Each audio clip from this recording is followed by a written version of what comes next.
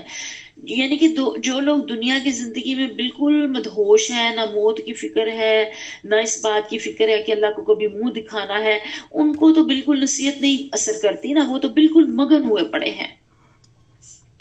لیکن جو نصیحت کو قبول کرنے والا ہے اس کو پھر آگے کہا گیا کہ ان کو تم جو ہے وہ نصیحت کرو کہ جو دن رات رب کو پکارتے ہیں اس کی خوشنودی کی طلب میں، اور ان کو اپنے سے دور نہ پھینکو۔ یہ بات پہلے بھی ہو چکی نا کہ قریش کے بڑے بڑے سردار اور کھاتے پیتے لوگ پیارے سسم پر جو ہے وہ اعتراضات جو کرتے تھے، ان میں ایک اعتراض یہ بھی تھا کہ ہماری قوم کے غلام، موالی اور ادنا طبقہ کے لوگ اس کے ارد گرد جمع ہیں۔ وہ تانے دیا کرتے تھے کہ اس شخص کو کیسے کیسے معزز لوگ ملے ہیں، یعنی کہ بلال، عمار، صہیب اور خباب رضی اللہ تعالیٰ عنہم، یعنی کہ ان کے نزدیک تو یہ غلام تھے اور کمزور تھے اور کسی کام کے نہیں ان کو لگتے تھے نا، اور وہ کہتے تھے ان کو اپنے ارد گرد سے ہٹائے تو پھر ہم آئے اور پھر ہم آپ کی بات جو ہے وہ سنیں۔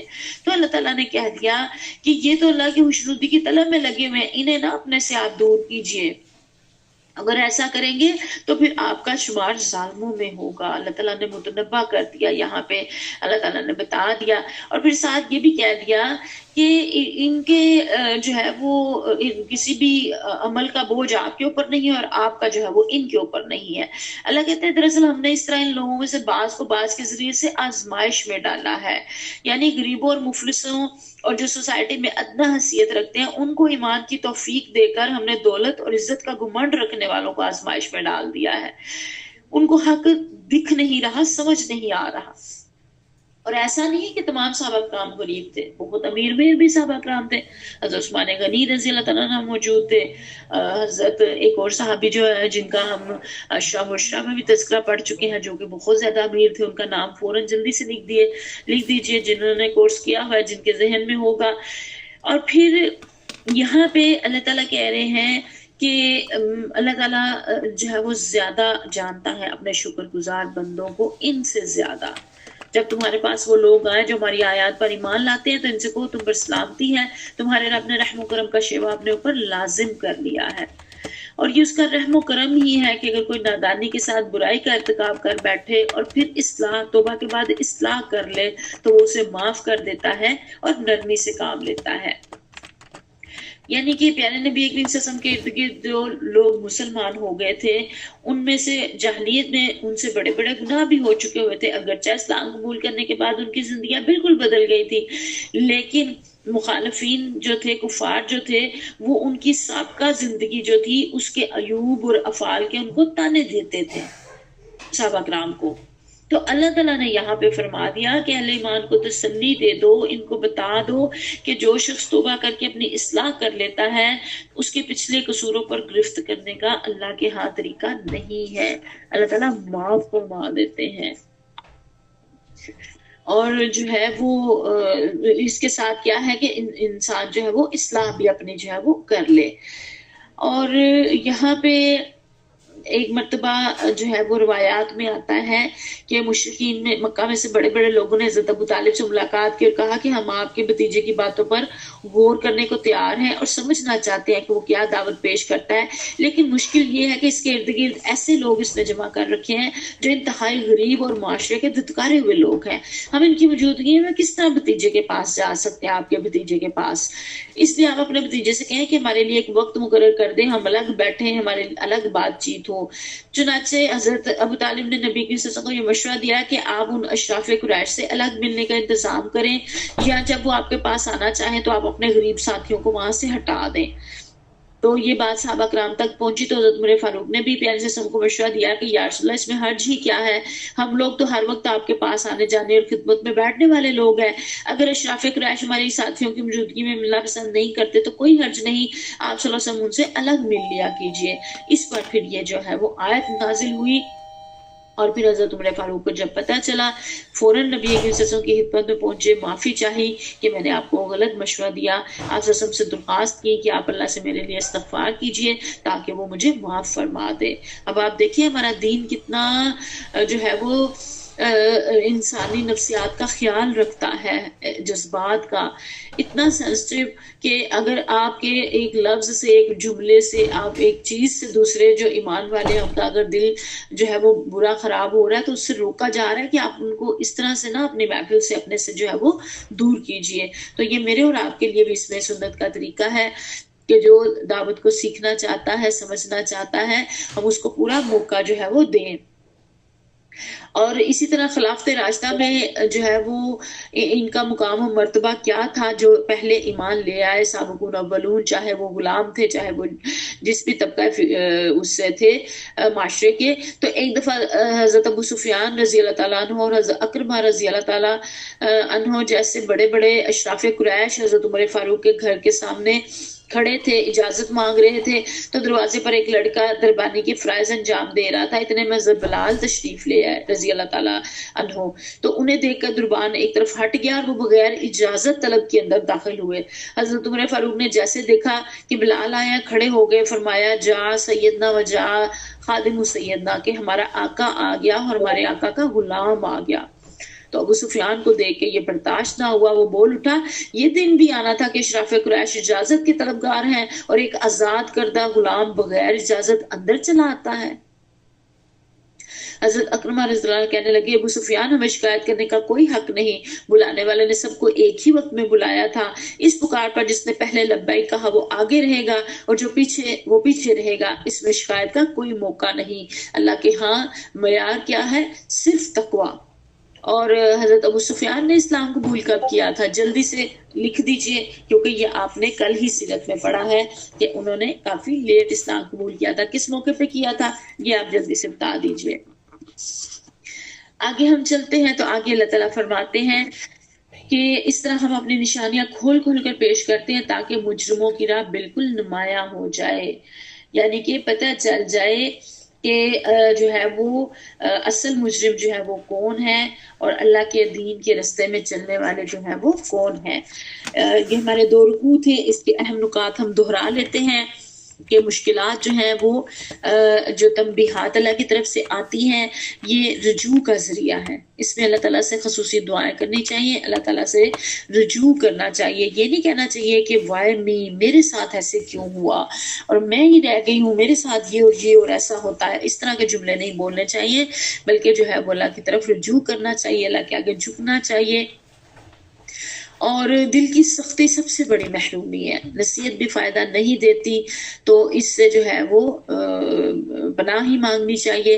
اور نعمتوں کی فراوانی بھی امتحان ہے، غفلت میں ڈوبنے کا خطرہ بڑھ جاتا ہے، خوشحالی میں بھی اور بدحالی میں بھی، ہر حال میں ہر دم اللہ کو یاد رکھنا چاہیے۔ اور اللہ کی پکڑ ہم نے دیکھا اس میں کہ اچانک پھر آ جاتی ہے۔ پہلے اللہ تعالیٰ جو ہے وہ مصائب میں، مشکلات میں بھی انسان کو مبتلا کرتا ہے کہ شاید وہ رجوع کر لے، جب وہ اس میں رجوع نہیں کرتا تو سارے خوشحالیوں کے دروازے کھول دیے جاتے ہیں کہ اس میں رجوع کر لے، اس میں بھی نہیں کرتا تو پھر پکڑ جو ہے وہ سخت آ جاتی ہے۔ تو اس لیے ہر موقع، ہر مقام پہ اللہ سے رجوع کرنا چاہیے۔ قرآن بصیرت، نور اور رحمت ہے، مگر صرف اہل ایمان ہی اس سے فائدہ اٹھاتے ہیں، اور کمزور مگر مخلص ایمان والوں کو حقیر سمجھنا اللہ کو ناپسند ہے۔ اور پھر پیارے سے ان کو بھی حکم دیا گیا کہ ایمان والوں کو اپنے سے دور جو ہے وہ نہ کیجیے۔ ایکشن پوائنٹس کیا ہیں کرنے کے کام؟ کوئی بھی مشکل آ جائے تو فوراً اللہ کی طرف رجوع، توبہ اور عاجزی اختیار کرنی ہے۔ نعمتوں میں بھی شکر اور عاجزی اور فخر یا غفلت نہیں پیدا ہونے دینی ہے۔ قرآن کو جو ہے وہ دل کی آنکھ کھول کے پڑھنا ہے، روزانہ تلاوت، تدبر اور عمل میں لے کر آنا، کمزور، غریب اور عام ایمان والوں کو اہمیت دینا، ان کی دلجوئی کرنا، اپنے دل کی کیفیت کا جائزہ لینا کہ نرمی، خشیت اور تضرع کا بڑھا ہوا ہے یا کم ہو رہا ہے، چیک رکھنا، اور حق کی دعوت دیتے ہوئے نرم رویہ اور حکمت کو اپنانا۔ اللہ کی پکڑ سے ڈریں، اس کے رحمت اور عدل پر یقین رکھیں۔ اور کچھ اوائڈیبلز ہیں، بچنے کے کام ہیں کہ مصیبتوں کو اتفاق یا بدقسمتی سمجھ کر اللہ کی طرف رجوع نہیں کرنا،